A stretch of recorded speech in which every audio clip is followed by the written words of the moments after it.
दोस्तों, अगर आप दुनिया की 100 सबसे पावरफुल यूनिवर्सिटीज, टेक्नोलॉजी कंपनीज या साइंटिफिक डिस्कवरीज की लिस्ट देखें, तो उसमें आपको मुस्लिम दुनिया कहां नजर आती है? जरा इसका एनालिसिस करें। मैं आपको बताता हूं, कहीं भी नहीं। अपने आसपास जरा नजर दौड़ाएं। ये फैन, ये एसी, ये लाइट, ये कैमरा, ये माइक, ऑलमोस्ट सारी साइंटिफिक इन्वेंशंस वेस्टर्न वर्ल्ड ने की हैं। लेकिन हमेशा से ऐसा नहीं था। एक वक्त था जब बगदाद दुनिया का इंटेलेक्चुअल कैपिटल था।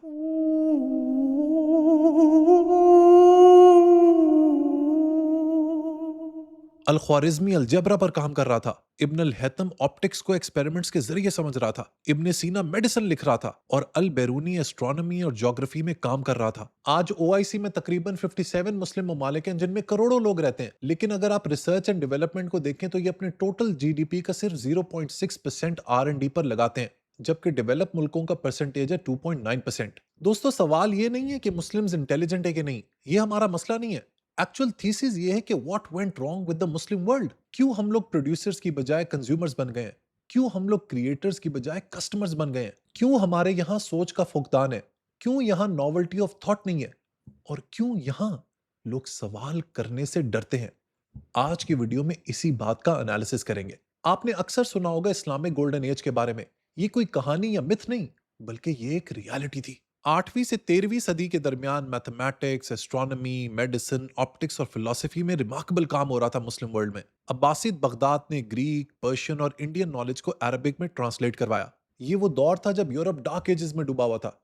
चर्च यानी कलीसा की लोगों की सोच पर भरपूर गिरफ्त थी। किसी को सोचने की आजादी नहीं थी। No one could question the church. लेकिन दूसरी तरफ मुस्लिम world was at its intellectual peak.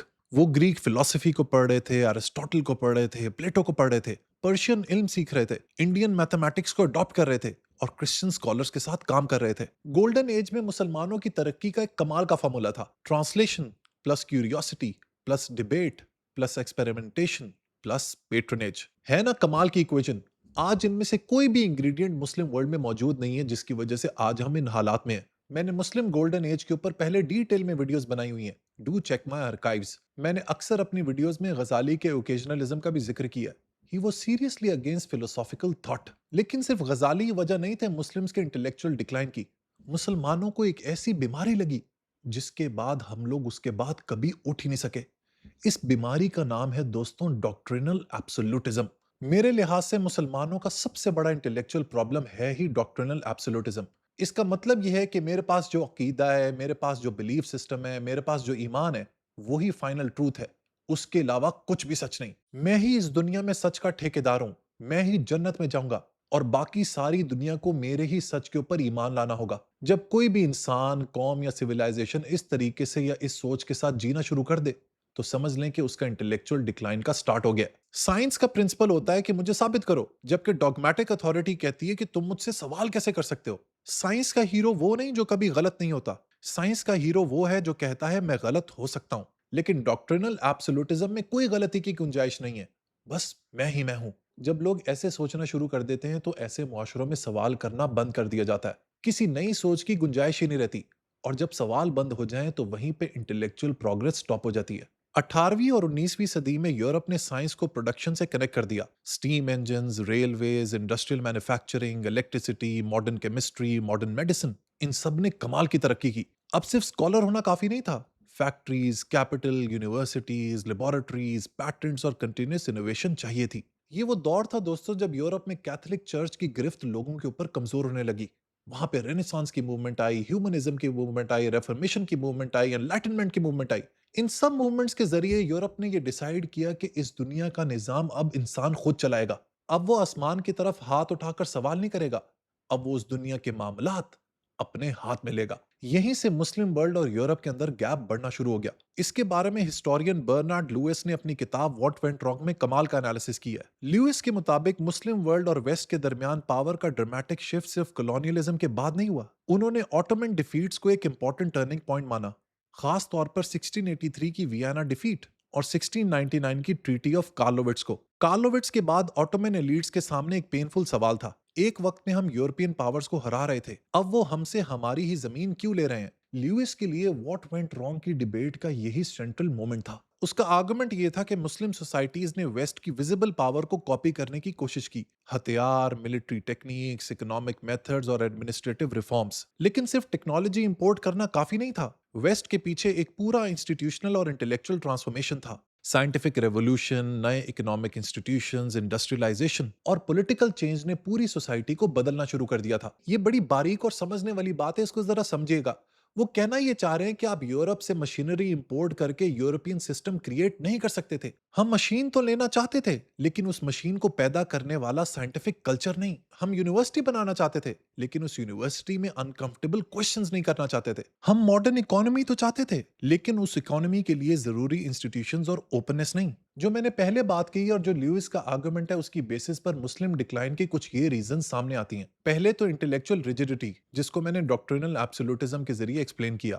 फिर इंस्टीट्यूशनल स्टैग्नेशन, तीसरे नंबर पर टेक्नोलॉजिकल लैग, चौथे पे पॉलिटिकल अथॉरिटेरियनिज्म, पांचवे पे कॉलोनियल डिसरप्शन और छठे पे week investment in human capital. जब दुनिया बदल रही थी तो हम उसकी रफ्तार से मैच करने की बजाय अपने इंस्टीट्यूशंस को चेंज करने में देर कर गए। एजुकेशन की बात करें, साइंटिफिक इन्वेंशंस या डिस्कवरीज की बात करें, तो इसका भी मैं प्रूफ दे देता हूं that Muslim stand nowhere. Nobel prize की पिछली 125 साल हिस्ट्री में सिर्फ 4 ऐसे मुस्लिम साइंसदान हैं जिनको साइंसेस की बेसिस पर नोबेल प्राइज मिला है। 1979 में अब्दुल सलाम, 1999 में अहमद जिवेल, 2015 में अजीज सेंकार और 2023 में मूंगी बवेंडी। इनमें से पाकिस्तान की कॉन्स्टिट्यूशन के हिसाब से अब्दुल सलाम एक नॉन मुस्लिम है, लिहाजा सिर्फ 3 मुसलमान साइंसदान रह गए। एजुकेशन और साइंटिफिक इन्वेंशंस और डिस्कवरीज के अलावा खवातीन का जो रोल है मुस्लिम सोसाइटीज में, वो भी बहुत ज्यादा डिप्रेसिंग है। आज की मॉडर्न दुनिया में जहां इंसान मार्स तक पहुंच गया, जेम्स वेब टेलीस्कोप कहां स्टार्ट ऑफ टाइम तक पहुंचने वाला है, वहां पे अफगानिस्तान में आज भी ये बहस है कि औरत को स्कूल जाना चाहिए या नहीं, या उसके पर्दे का क्या इंतजाम होगा। ये हालत है हमारे इंटेलेक्ट की। आज पाकिस्तान जैसे मुल्कों की भी हालत देख लें कि प्राइम टाइम के ऊपर ये गुफ्तगू आज भी ये हो रही होती है इन द 21st सेंचुरी कि औरत को कितना पर्दा लेना चाहिए, उसकी आंखें नजर आए, उसके हाथ नजर आए। ओ भाई, उसकी एजुकेशन की बात करो, उसकी फाइनेंशियल इंप्रूवमेंट की बात करो, उसकी फाइनेंशियल इंडिपेंडेंस की बात करो, उसको नौकरी के मौके दो, उसे पेट्रियार्की से आजाद करो, उसे उसकी करियर चॉइसेस लेने दो। पाकिस्तान की आबादी का ऑलमोस्ट 50% खवातीन है, लेकिन लेबर फोर्स के अंदर या इकोनॉमी के अंदर उनकी कंट्रीब्यूशन सिर्फ 14-15% से ज्यादा की नहीं है। एक और स्टेटिस्टिक मैं आपको बताता हूं कि global gender gap index report के मुताबिक 148 मुल्कों में से पाकिस्तान का रैंक आपको पता है? 148 में से सबसे आखिरी रैंक। इसका मतलब यह है कि पाकिस्तान में औरतें सबसे ज्यादा जुल्म बर्दाश्त करती हैं, डिस्क्रिमिनेशन बर्दाश्त करती हैं। सबसे कम अपॉर्चुनिटीज दुनिया में पाकिस्तानी औरतों के पास है। औरतों को लेके, उनके पर्दे को लेके, उनकी ड्यूटीज को लेके, उनके सोसाइटी में मुकाम को लेकर जब तक मुस्लिम वर्ल्ड का ऑब्सेशन खत्म नहीं होगा, तब तक हम लोग आगे नहीं बढ़ सकते। Let them breathe and let them survive and thrive. मैं ये नहीं कह रहा कि इसको डिस्कस ना करें, लेकिन भाई और कितना डिस्कस करना है? पिछले 1500 साल से तो डिस्कस कर रहे हो भाई, आगे बढ़ो, डिबेट को सेटल करो और मूव ऑन। जैसे जॉर्डन ने मूव किया है, जैसे मलेशिया ने मूव किया है, टर्की ने मूव किया है, आजरबाईजान ने मूव किया है। हम लोग आज भी उसी धक्यानुसी डिबेट्स में फंसे हुए हैं और तभी हमारा ये हाल है। एक और शायद सबसे बड़ी वजह जो मुस्लिम्स के इंटेलेक्चुअल डिक्लाइन की है, वो है क्लर्जी, यानी कि मुल्ला। आपको पता है कि ये जो मुल्लाइयत का कॉन्सेप्ट है, ये इस्लाम के बेसिक कॉन्सेप्ट्स में मौजूद ही नहीं है। ये हमारा एक सोशल कंस्ट्रक्ट है। इस क्लर्जी ने, इस मुल्ला ने हमारी सोच के ऊपर ऐसा पहरा दिया हुआ है जिससे हम निकल ही नहीं पा रहे। They just don't let you think. आप किसी भी बात पर सवाल नहीं उठा सकते, आर्गुमेंट नहीं कर सकते, डिस्कोर्स नहीं कर सकते।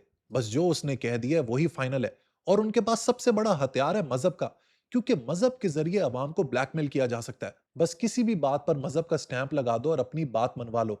यही वजह है कि पाकिस्तान जैसी सोसाइटीज में या पाकिस्तान जैसे जो इस्लामी मुआशरे हैं, वहां पे कभी डेवलपमेंट नहीं होती, क्योंकि लोगों को सोचने की इजाजत ही नहीं है। इस मौजू के ऊपर मैंने बहुत ही डिटेल में लिखा है अपनी इस लेटेस्ट किताब 100 के अंदर, कि किस तरह इन रिलीजियस स्कॉलर्स का रोल चेंज होना चाहिए, किस तरह मदरसा सिस्टम को भरपूर तरीके से रिफॉर्म करने की जरूरत है, और किस तरह अगर पाकिस्तान ने आगे बढ़ना है तो उसको एक नेशनल इंटेलेक्चुअल ऑडिट की जरूरत है। एक और मसला मुस्लिम वर्ल्ड के साथ है our obsession with the past. हम अपने माजी से बहुत प्यार करते हैं, माजी परस्ती बहुत है हम लोगों में। हम बहुत अजीम थे, इतनी हमारी टेरिटरी थी, हमारा आधी दुनिया पे कब्जा था। ओ भाई, हम लोग अजीम थे, लेकिन अब आगे की बात करो ना, आगे क्या करना है? आगे जो 21st सेंचुरी है, जिसमें 2 अरब मुसलमान इस दुनिया में मौजूद हैं, उनका क्या फ्यूचर होगा?